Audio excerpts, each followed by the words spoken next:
ॐ दक्षिणस्य समारम्भा शङ्कराचार्यमध्यमा अस्मदाचार्यपर्यन्ता स्मर्या गुरुपरम्परा श्रुतिस्मृतिपुराणानाम् आलयं करुणालयं नमामि भगवत्पादं शङ्करं लोकशङ्करं शङ्करं शङ्कराचार्यं केशवं बादरायणं सूत्रभाष्यकृतौ वन्दे भगवन्तौ पुनः पुनः ईश्वरो गुरुरात्मेति मूर्तिभेदविभागिने व्योमवद्व्याप्तदेहाय दक्षिणामूर्तये नमः।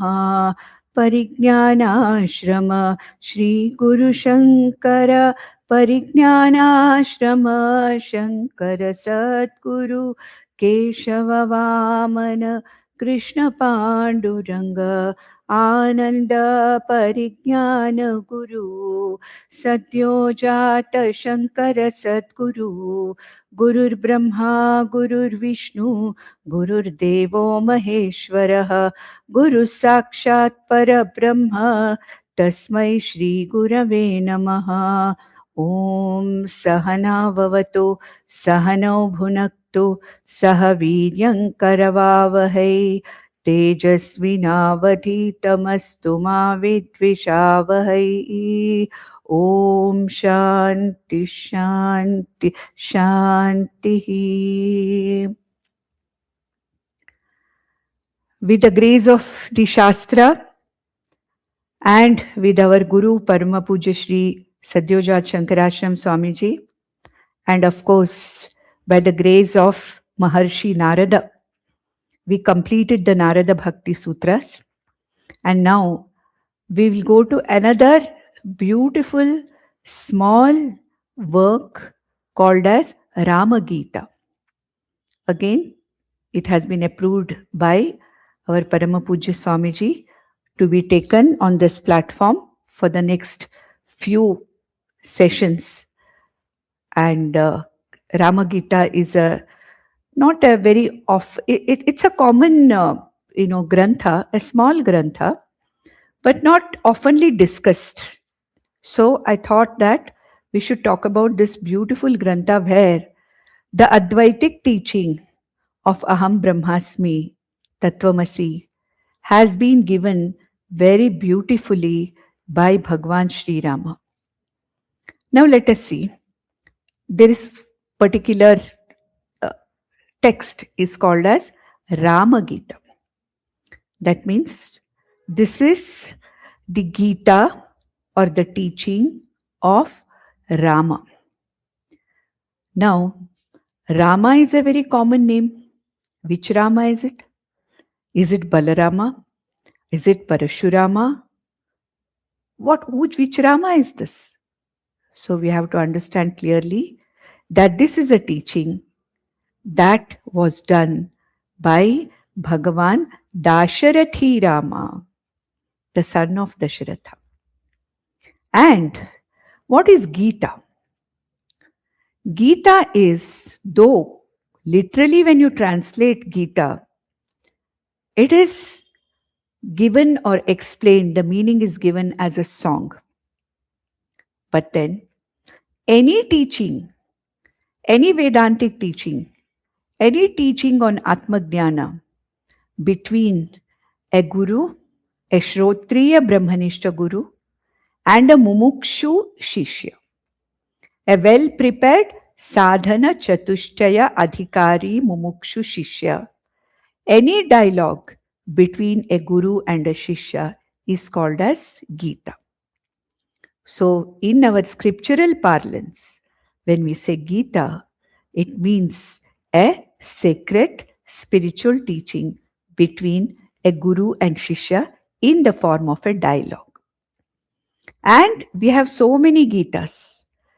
We probably are aware of only a few of them. Shrimad Bhagwadgita is, the top ranking one because it is a Smriti Grantha and also it is a Grantha which is widely studied. And Bhagwan Shri Krishna's teaching of Atma Jnana to Arjuna is something well known to everybody. But there are other Gitas also. There are many Gitas. In Mahabharata itself, Bhagavad Gita comes in Mahabharata, isn't it? So, along with Bhagavad Gita, even Ashtavakra Gita comes in Mahabharata. So, there are two very important, that is Ashtavakra Gita and Shrimad Bhagavad Gita. Both of them come in Mahabharata. And we know that the volume of both of them is quite a huge one. Bhagavad Gita has 700 verses. Similarly, Ashtavakra Gita also, which has got 20 chapters. Some of the chapters are small, but altogether it has also got more than about 500 verses. Then we have many other Gitas. In Bhagavatam, in Shrimad Bhagavatam, we have what is called as the Jayanteya Gita. Jayanteya Gita, that is the 9 sons of Jayanti, who is the wife of Rishabhadeva Rishi, Rishabhadeva. She had 9 sons, 10 sons actually, out of whom one, the eldest one was Bharata. Bharata means on him our country is named as Bharat. Bharata Muni. Then there were 9 others yogis, and they are called as Jayanteyas. They were the sons of this Jayanti, who was the wife of Rishabhadeva. And they gave this teaching to a Raja called as Nimi. Nimi Raja gets this teaching of Atma Jnanam, or more specifically what is called as the Bhagavata Dharma. The Bhagavata Dharma is taught by these 9 Mahayogis to, this Raja Nimi, who wants to know, and he asks questions to all the 9 of them, and all the 9 of them do this teaching to Raja Nimi. This is called as Jayanteya Gita. Then in Bhagavatam itself, we have Uddhava Gita. Uddhava Gita, where this teaching is given by Lord Krishna to Uddhava, and who in turn goes and teaches or gives this teaching to the Vrija Gopis. Then we have so many in Puranas. For example, in Bhagavatam is the number 1, the highest Purana. And in Bhagavatam itself, we have this Jayanteya Gita, Uddhava Gita, all these things we are having in Bhagavatam. Then we have in Skanda Purana, we have got what is called as a Brahma Gita. Brahma Gita and Skanda Purana. And Rama Gita comes in actually Brahmanda Purana. So we always think, that the Puranas are just stories. But you must understand one thing, that many of our Puranas have, a large portion of teaching on Atma Jnanam or Vedanta. For example, the very 11th skanda, the 11th skanda of Bhagavatam is nothing but Atma Jnana Vichara. Supposed to be the most important verse where Advaitic teaching happens in Bhagavatam. Then in Skanda Purana, we have got the, Brahma Gita, where Brahmaji, Lord Brahma, is giving this teaching to the rishis. To the rishis in a particular Aranya, he is giving this teaching. Then we have got Shiva Gita, we have got Shruti Gita, Ribhu Gita. Okay? Like that, we have lot of these kind of teachings where a guru, a Shrotriya Brahmanishta guru, is giving out this teaching to a well-prepared adhikari. Now, what happens in these Puranas, when you get these kind of teachings in Puranas, it is a direct speech. It is a direct speech where actually in Brahmanda Purana, Rama Gita comes in a portion called as Adhyatma Ramayana. There is a portion called Adhyatma Ramayana in Brahmanda Purana, and here in this The teacher is Bhagavan Dasharathi Rama. And who is the Shishya? The Shishya is none other than his brother Lakshmana. Lakshmana comes, and what is the way in any kind of a Gita to be given out, any kind of a teaching to be given out? Three factors are very important. One is a Shrotriya Brahmanishta Guru. Secondly, a Tivra Mumukshu, who is a Chadana Chatushtaya Sampanna Adhikari. And this Mumukshu gives up all his arrogance or ego or whatever it is, and with humility goes to the Guru and asks for this knowledge. Arjuna, the warrior par excellence, Krishna was only his Sarathi, but Shishyasteham Shatimam Tvam Prapannam. I surrender to you, Lord Krishna. Tell me that which is my ultimate good, which is for my ultimate good. Ashvalayana went to Brahmaji. Ashvalayana we saw, in Kaivalyopanishad, some time back we have taken it. Ashvalayana is a great Rigveda Rishi. He goes to Brahmaji, surrenders to him, falls at his feet. Hey Bhagavan, he addresses Lord Rishi. Hey Bhagavan, give me this knowledge. Okay? Even there are instances in Chandogya Upanishad where a Brahmana goes to a Kshatriya Guru, a Raja Rishi, and gets this teaching. Of course, Ashtavakra is a teacher and Janaka is the Mumukshu in Ashtavakra Gita.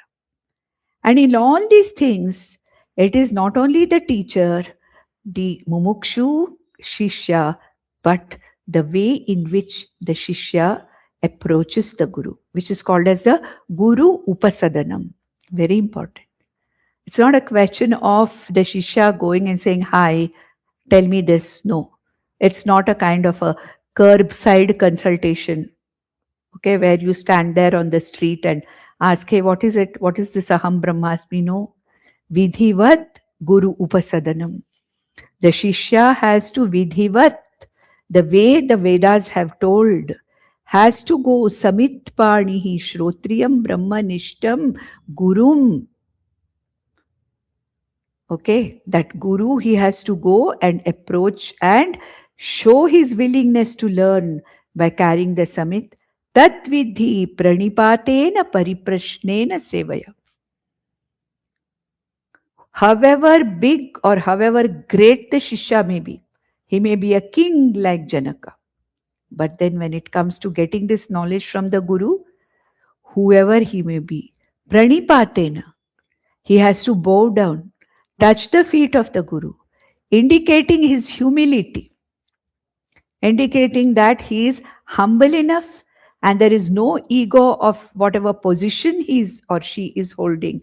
And out of total humility, not humiliation, sorry, not the right word, out of the total humility, Vinaya, and out of humility, he falls at his feet, showing that he is really interested in surrendering to the Guru. Pariprashnena sevaya. He is willing to do what is necessary to be done. If the Guru wants some kind of a seva, some kind of a preparation, the Shishya is willing to do it. He is not going to say that I am such a big person. How can you ask me to do this ashram work, like tending for the cows or watering the plants? How can I do that? I am a Raja. No. When Indra and Virochana went to Lord Brahma for this knowledge, Lord Brahma said, serve in my ashram for 25 years. Both Indra and Virochana had to serve.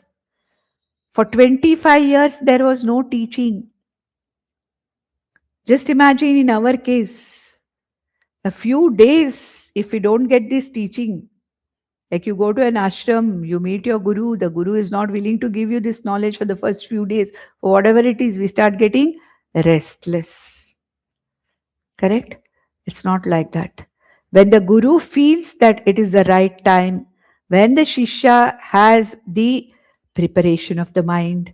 When there is pakvata in his search, the Guru himself gives this knowledge stage by stage, bit by bit. And in most of these Gitas, the Guru may be one, the Shishya may be one. In many of these Gitas, there may be many, like I said, Jayanteya Gita, there were 9 Gurus and there was one Shishya. There may be, like in Prashnopanishad, there can be one Guru and several Shishyas. So it all depends upon what kind of a dialogue it is. Irrespective the number of the number of Gurus and Shishyas, the Gita is a dialogue. And in Brahmanda Purana, in a portion called as Adhyatma Ramayana, there is a dialogue that is going on between Shiva and Parvati. In most of the Puranas, it is like that. There is a dialogue within a dialogue within a dialogue. Like in Bhagavatam, Shukamuni is talking about Bhagavatam to Parikshit. And then when Shukamuni is talking about it, he says this comes in a dialogue between Shaunaka and, somebody else. And then in that portion, he says that this is a dialogue between somebody and somebody else. So in Puranas, when any kind of a Gita is explained, it is generally a direct speech and a dialogue within a dialogue. And here in Brahmanda Purana, in Adhyatma Ramayana, what we are seeing is that Shiva and Parvati are talking to each other. And Shiva is actually narrating what Rama taught Lakshmana. So actually Shiva is giving this teaching to Parvati. And in that there is a direct speech where, like Lakshmana is coming to Rama, asking for this question and all these things come.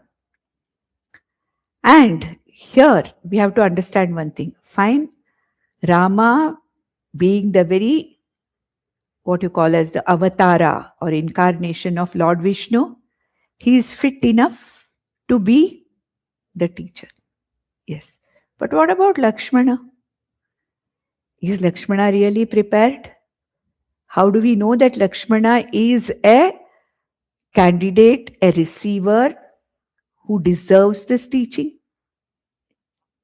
It is said that Lakshmana went with Rama to the forest and did a seva to Rama and Sita without any kind of a problem, without feeling bad about it. Total dedicated service to the brother and Sita for 14 years. Just imagine when you stay in a forest like a Dandakaranya for 14 years, facing all kinds of situations, and when you are doing absolutely a selfless service to your brother, elder brother, considering, knowing that he is nothing but God. Lakshmana is also young. He has also left his newly married wife Urmila behind. He is there with Rama. This 14 years of this Vanavasa and 14 years of seva to the brother is sufficient enough for anybody to get sufficient Chitta Shuddhi. Isn't it? My Vedanta Guru always used to say, for learning anything, for preparing your mind for anything, 12 years is sufficient. 12 years it's taken. For example, a person is in Gurukulam for 12 years. Any kind of a learning with a teacher has to go on for 12 years. There is this 12-year period which is given by the Shastra for anybody, for any student to learn something correctly and to know it correctly. And why this 12 years? What is the purpose of 12 years? Is it an arbitrary figure? Say, I'm giving this as an introduction because an introduction to any text is something which is very necessary. Okay, I can straight away start Ramagita, but no, I want to give all these things and set up the stage for starting the new subject. We talked about Rama as the Guru. Rama as the Guru par excellence. There is nothing to, doubt because he's the very avatara of Mahavishnu himself. So there is no doubt. But who is the, Shishya here? Lakshmana. Anybody else could have been his Shishya. Any other brother, Shatrughna could have come and asked him. Bharata also was a very, very deserving candidate. But it's Lakshmana who comes and asks him for this knowledge. And that is because Lakshmana has gained sufficient amount of preparation of the mind in those 14 years which he has served the brother as Lord itself. Like Karma Yoga it is. What Lakshmana does for 14 years is nothing other than Karma Yoga, Upasana Yoga. Yeah, I was in the point that why Shastra gives 12 years as a period to master any kind of Vidya. Of course, for Atma Vidya, there is nothing like that. Huh? You can stay in the Gurukulam for 12 years or, you can listen to the Guru for any number of years. But to kind of internalize this knowledge, 12 years is sufficient to get enough of Shravanam Mananam. But Nididhyasanam is something which has to go on for life. Why this 12 years?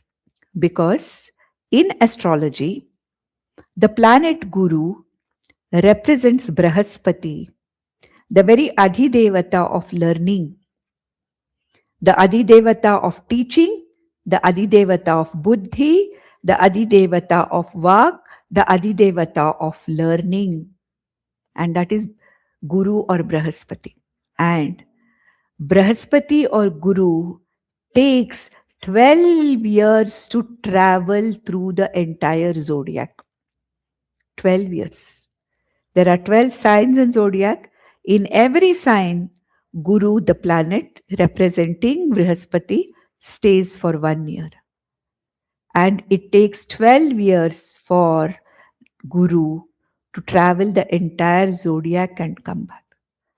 And this is the significance because of which it is said that any Vidya to be learned from a Guru has to be a minimum of 12 years spent in the presence of the Guru, Shastra and teaching.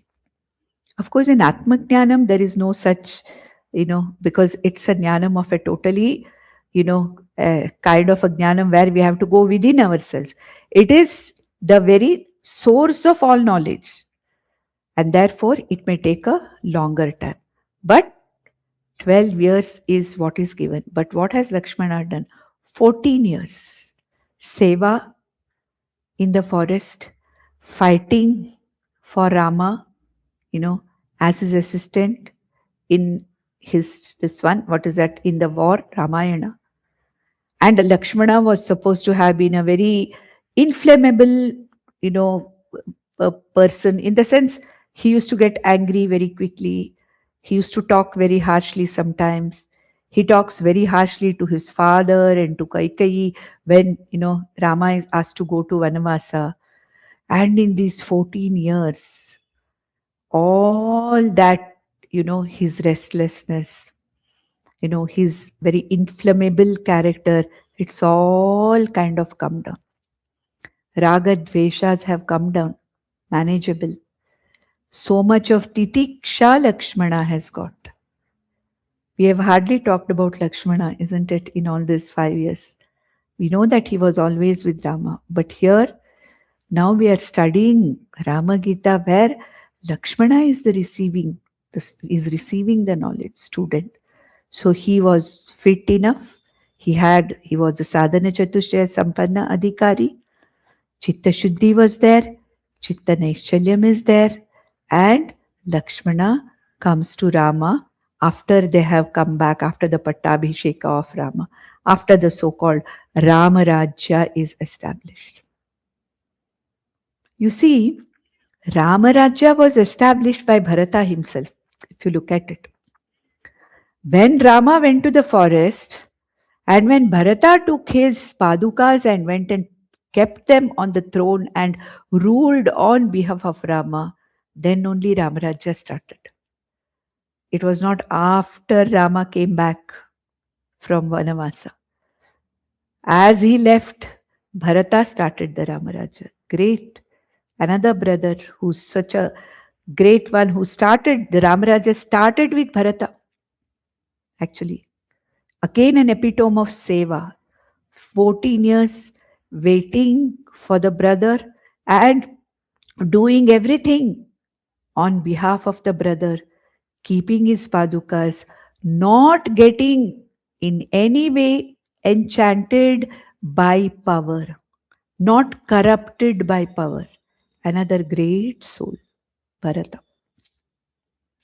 So here, this whole thing starts, Ramagita, which is a work of about 63, very small, 63 verses.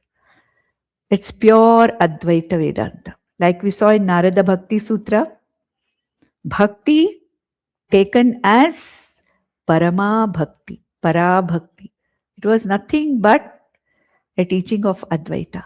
Similarly here, Ramagita is also a dialogue between Rama and Lakshmana on what you call as the Atma Jnanam.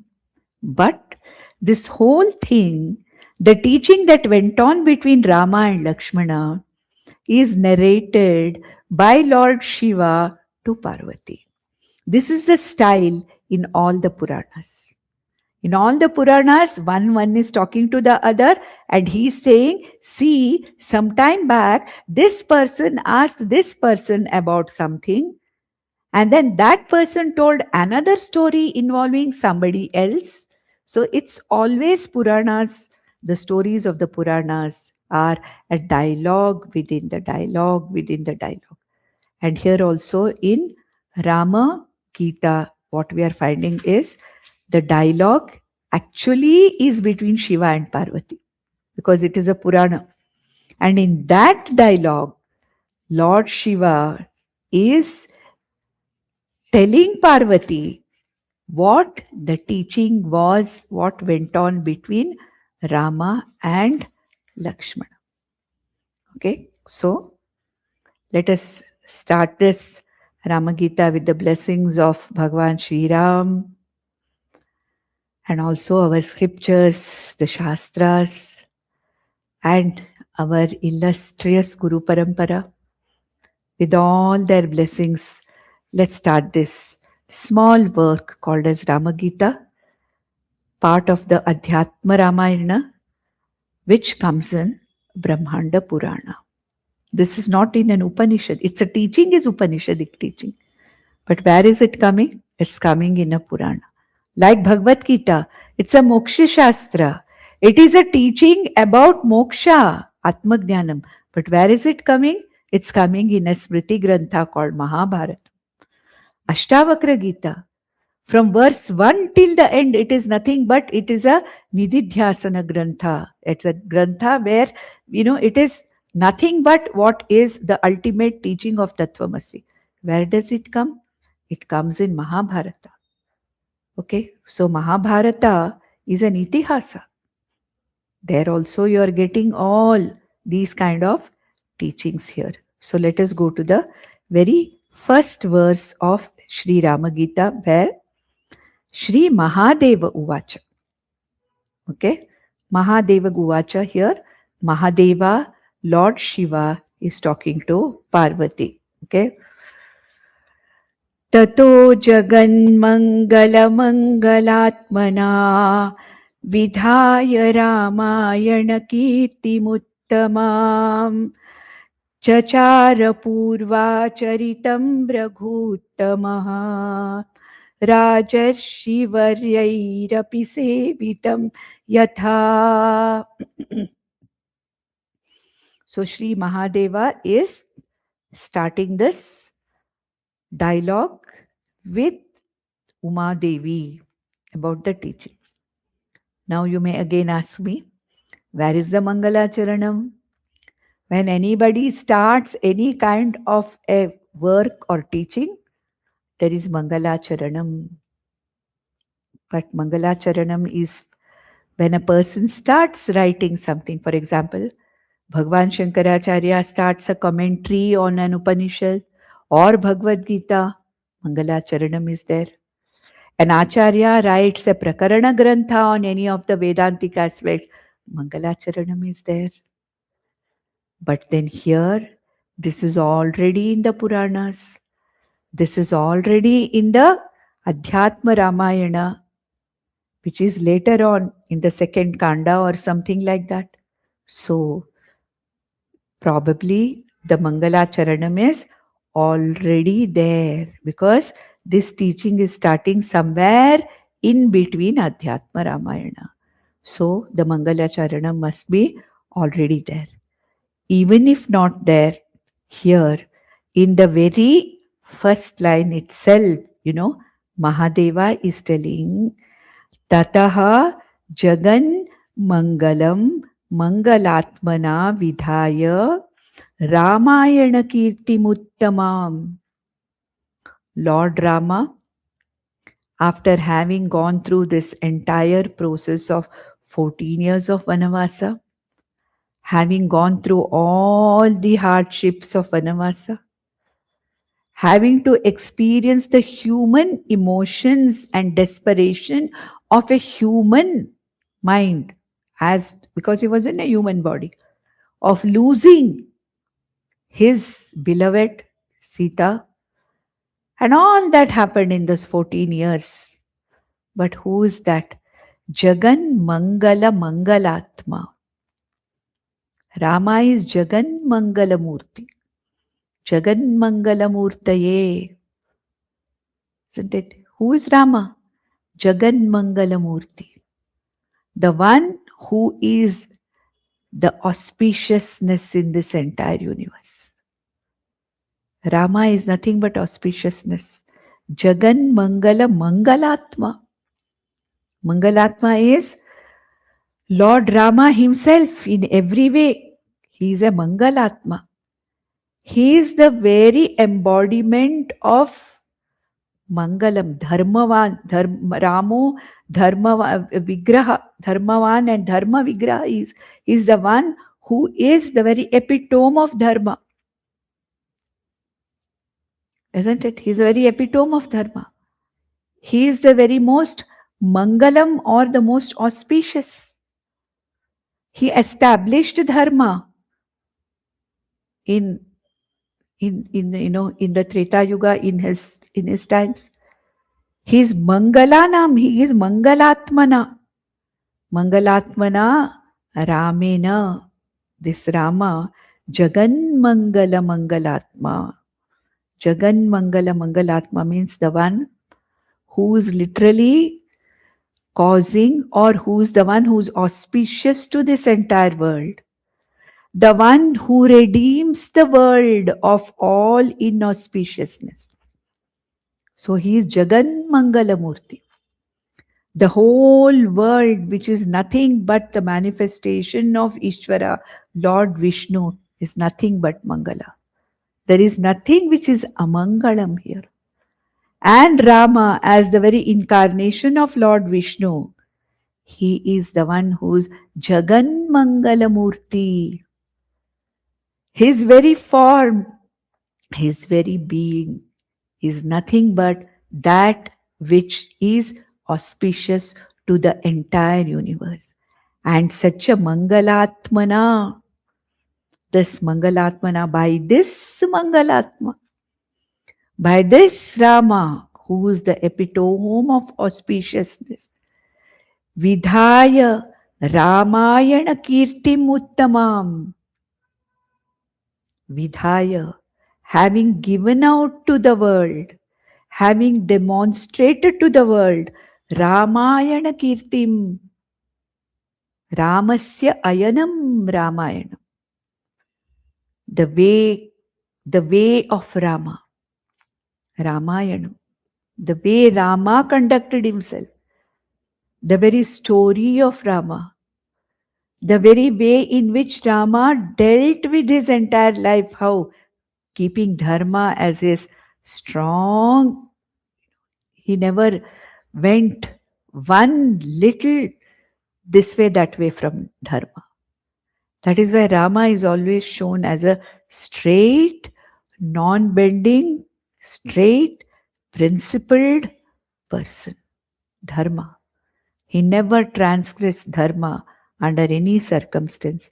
And the one Vidhaya, having created or given Ramayana Kirtim Uttamam, having shown the whole world of the Kirti, of the way of Rama.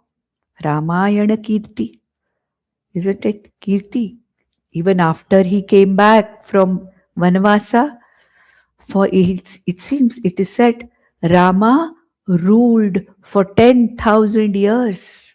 It is said he ruled Ramarajya for 10,000 years. Sita was not there by his side, but he never transgressed Dharma. He never gave up his Dharma of Ekapatni Vrata. He stayed, he was like a Raja Rishi. Rama is one of the Raja Rishis. Definitely. Like Krishna is a Raja Rishi, Rama is a Raja Rishi, Janaka is a Raja Rishi, Ashwapati is a Raja Rishi. They're all Rishis. Because they led the lives of Rishis but continued to do their work that they were supposed to do of ruling a kingdom. Ramayana Kirti Muttamam Vidhaya. This Rama Vidhaya, having given out as a very example of how a person should live, the Kirti of the way of Rama, Ramayanam, having given Chachara, he did the Acharanam of whatever he preached or whatever he said. Never once did he sway away from Dharma. Chachara Purvacharitam Raghuttama. Okay, Purva Charitam Raghuttama. He lived like those previous Rajarishis who Raghuttama. Raghu Uttama is Rama. He is considered to be the most meritorious and the highest and the best among the Raghukula. Raghukula Uttama. So he is Raghu Uttama. And how did he live? Rajarshivairyahi api sevitam yatha. Rajarshivaryahi api. Rajarshivaryas means the most exalted Rajarishis. How they behaved, how they conducted himself, in the same way Rama conducted himself. Having gone through all these things, Rama Ayanam, actually from the Rama's way of life. Ramayana does not really start from, Dasharatha did not have children, he underwent, he did Putra Kameshti Yaga, and then this one happened, and as a child Rama asked for moon. All those things are stories. But from where does the actual Ramayana start? Where does it start from? It starts from the time when Rishi Vishwamitra came to Dasharatha and asked that his two young boys, Rama and Lakshmana, just 16-year-old boys, be sent with him to the Dandakaranya to protect a yaga which Vishwamitra Rishi was doing. From there, actually, Ramayana starts. Before that, all is just some kind of an introduction, about so many things. Okay, the actual Ramayana starts from there, where 16-year-old boys Rama and Lakshmana are taken by Maharshi Vishwamitra to protect the yajna that he is doing for a long period of time from the Rakshasas. Some amount of going into the Ramayana incidents may be necessary here. It is said that at that time, Maharshi Vishwamitra, who was in the Dandakaranya, wanted to do a long yajna lasting for some days or weeks, only to be free from the trouble of these Rakshasas and Rakshasis who were there in Dandakaranya and who were a source of nuisance to people and other rishis staying there. And when Lord Vishwamitra wanted to sit in that yajna, definitely the Rakshasas and Rakshasis would come and disturb them. And a person sitting as a Yajamana in the yajna cannot get up and fight with them. And he needed somebody who was strong enough, and he had seen that the only person or the persons who could give protection to his yajna were these young boys, Rama and Lakshmana, 16-year-old boys. They are woken up in the morning, and that Suprabhatam is there, Uttishta, get up, ho Rama, Kausalya, Supraja Rama. Must have heard of that. Early morning, they get up and they are asked to go along with Vishwamitra. Dasharatha is worried. He tells Vishwamitra, I will send my Sainya to you. These are very young boys. Please don't take them. They have no experience. I will come, or I will send my Sainya. See that you are protected. But Vishwamitra has the Duradrishti. He knows that there is something which is about to come out of this whole thing. And he says, no, I don't want anybody. I want only Rama and Lakshmana. They are the ones, they may be young, but they are the only people who can, face these Rakshasas and Rakshasis. And if necessary, kill them and protect my yajna. And with the permission of Vashishta, the Rajaguru, Rama and Lakshmana are sent by Bharata along with Vishwamitra, young boys, 16-year-old boys, who have to protect a rishi like Vishwamitra and his yajna. From there, Ramayana starts. From there, till he comes back with Sita and Pattabhisheka takes place. Till there, that is Ramayana. Later on, of course, the Uttara Ramayana comes, and all those things, they are developed depending upon the need. But the actual Ramayana begins with these two boys going with Vishwamitra. So here he says, Chachara Purva Charitam Raghuttama, like the previous Rajarshis, Rajarishi Varyaihi Api Sevitam Yatha. Just like the previous Rajarishis, how they served.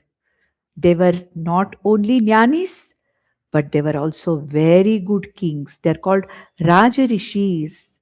That is why Krishna says in the 4th chapter, remember, Imam Yogam, I have given this from Vivaswan.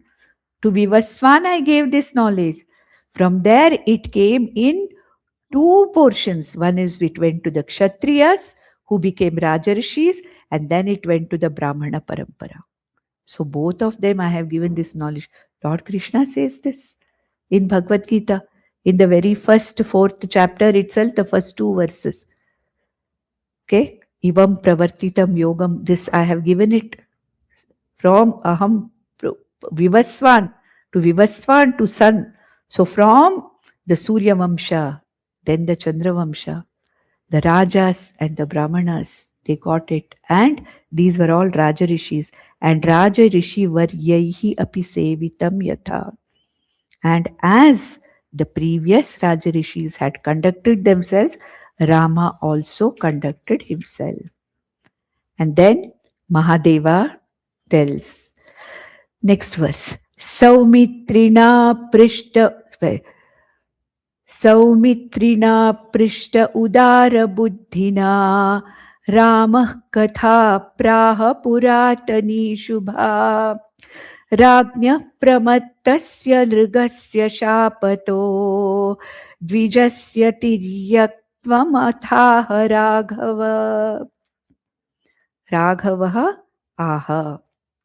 And Lakshmana used to off and on go and ask Rama to tell him some stories with meanings.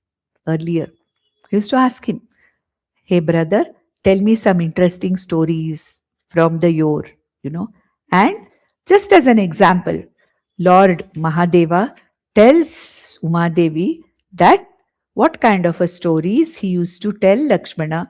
One example is given. And here he says, Saumitrina Prishta Udara Buddhina. Udara Buddhina Saumitrina Prishta. Udara Buddhi. A person of great intellect, a prepared intellect, a sadhana chatushtaya adhikari, who's Saumitri. Who's Saumitri? Lakshmana. Sumitra had two children, Shatrughna and Lakshmana. So Shatrughna is also Saumitri, the son of Sumitra. So here it is Lakshmana. Saumitrina Udara Buddhina Prishta. Saumitri or Lakshmana, who had by now attained the sadhana chatushtaya sampatti and the adhikaritvam. He was an uttama adhikari for this knowledge, but initially he used to come and ask Rama, Ramaha kathaha praha puratani shubha. Hey Rama, tell me some stories, old stories, which talked about the morals, which talk about something interesting to learn from. And one of the stories which were given by Rama to Lakshmana is how ignorance can cause problems to a person. And it was told in the form of the story of a emperor or a raja called as Nriga. We don't have to bother much about it. This is just a preamble. This is how Puranas start. When Puranas have to explain an embedded teaching of Advaita, this is how they start. There is some story there, after which only we'll come to the teaching. So, Ragnya pramattasya nrigasya shapataha dvijasya tiryaktvamathaha raghava. So he says, he talks about the story of an ancient story. He used to tell him all ancient stories, where he talks about, an incident where a king called as Nriga had distributed many cows, in Danam during one of his, yajnas. And it so happened that one of the, of course, it's not here in detail, but this story goes like this. One of the cows which were given to a Brahmana by Dhriga Maharaja, by chance escaped and came back to Dhriga's Goshala. And without knowing that this has happened, it's not that, Raja and Dhriga knew about it. But without knowing, pramattasya. Pramatta means what? A person who is ignorant. How ignorance can give rise to problems. That's what he is trying to say here. So, an ignorant Raja who was not aware that whatever he has given in Dhanam has come back to him inadvertently, out of ignorance, gave this cow as a dakshina to another Brahmana. The story may look very silly, but you have to see what is the underlying symbolism of it. And then it is said that that second Brahmana, when he realized that this was already given to somebody else and now it is given to him, he cursed this king, and this king was born as Tiryak, Dvijasya Tiryak, Shapataha Dvijasya Tiryaktvam Matha Aha Raghavaha. This is a very cryptic shloka. So it seems that King Dhriga was born as an animal. Tiryak means the ones who grow horizontally. The symbolism of this story is that if you are ignorant or negligent, you can do mistakes which can cost you a great deal. The Nriga Raja, this Raja Nriga, was not aware that this has happened. That is pramada. Pramada means what? Ignorance, negligence, ignorance, not done purposely. But the dana was re-given, which was already given to somebody else. And that neglect or that ajnanam led to a very, very low yoni janma to the Raja. Such stories he used to tell. Just an example. Let us not worry too much about this story. Shiva wanted to tell Parvati that Lakshmana used to ask Rama to tell him various interesting stories of the past which had something to learn from, and Rama used to tell him various stories. One of the stories was the story of of the king Nriga. That's it. Beyond this, it has no significance. So don't go too deeply into that. Okay.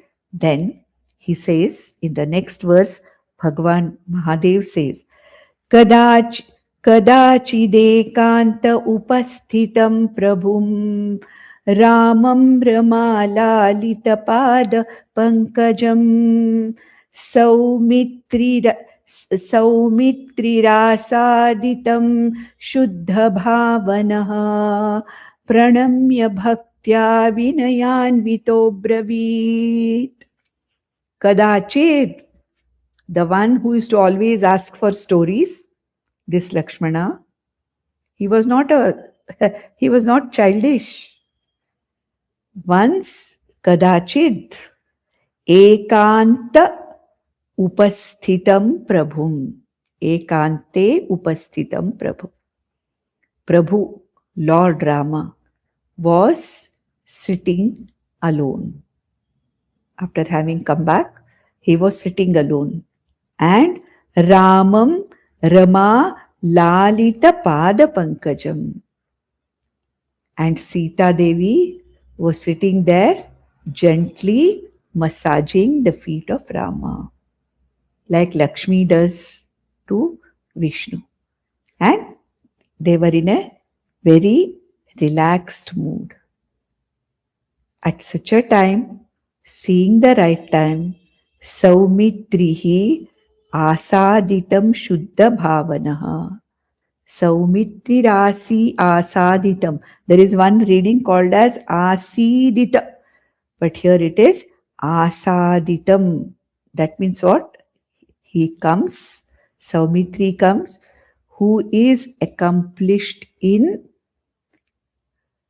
controlling his emotions, managing his emotions. In other words, Lakshmana with a lot of Chitta Shuddhi and Chitta Naishchalyam. And he is who? Shuddha Bhavana. Lakshmana was a Chitta Shuddha Sadhana Chatushtaya Sampanna Adhikari. So Kadachit, sometime, this Lakshmana, who is prepared for this knowledge, and all this time he used to ask for stories, and Rama used to entertain him with stories. Rama never told him, don't bother about these stories. I will give you something which will permanently release you from samsara. He didn't tell him. Because the Guru doesn't come forward to give. It has to be asked for. This knowledge is something that has to be asked for by the Shishya, by the Mumukshu. So what did Rama do? He did not bother initially when he was giving out stories. Told him many stories. But Kadachit, sometime when Rama was alone, sitting, relaxing, didn't have much on his mind, and Sita was sitting by his side. At that time, what happened? Saumitri Rasadita Shuddha Bhavana. He approached Rama. And who is this Lakshmana or Saumitri? Shuddha Bhavana Saumitri. The one who is fully prepared for this knowledge. Completely prepared for this knowledge. Such a Lakshmana, Saumitri, approached Rama. And how did he approach? The one who had accomplished a full hold on his emotions, raga dvesha. So Shuddha Bhavana, a Chitta Shuddha Lakshmana came. Pranamya, he prostrated before. What does it mean? He is showing that he is showing his humility and wanting to learn something more important. It's not like casually going and asking Rama, hey brother, tell me a story from the Yor. No. Here, because he wanted to ask this question on Atmajnanam, he went and pranamya, okay, pranipatena, bhaktya, with shraddha and bhakti. If you don't have shraddha and bhakti towards the Guru and Shastra, there's no way of learning. So shraddhaya, that is bhaktya, vinayanvitaha, vinayanvitaha, with great humility. Okay, the way to talk to the Guru with lot of humility. Abravit. Abravit means what? He asked. Now comes Saumitri Uvacha. So what did Saumitri or Lakshmana ask? That is being told. Here it is a direct speech now between Rama and Lakshmana, this entire thing. But ultimately, this direct speech is being given out by Mahadeva to Parvati. This is the style of Puranas. This is the very style of Puranas. So we don't have much time now. In the next session, we'll talk about, how Lakshmana addresses Rama, how he asks for this. Typically, tadviddi pranipatena pariprashnena sevaya upadekshantik te jnanam jnaninahat tattvadarshinaha. That is what is going to be told here also, how he asks. And after that, the whole text is nothing but what Rama talks about Atmajnanam, starting from Tattvam Pada Vichara to Tatpada Vichara to the way Krishna talks to Arjuna about Atmajnanam. The same way in the Treta Yuga, Rama gives this knowledge to Lakshmana, and therefore this samvada between Rama Lakshmana on Atmajnanam is called as Ramagita. With this, we'll stop here. Nandantu sadhaka sarve vinashyantu vidushakaha avasthasham bhavimestu prasannostu gurus sada sarve bhavantu sukhinaha sarve santu niramayaha sarve bhadrani pashyantu ma kaschid dukkham apnuyat. Om Shanti Shanti Shanti. Om Tat Sat.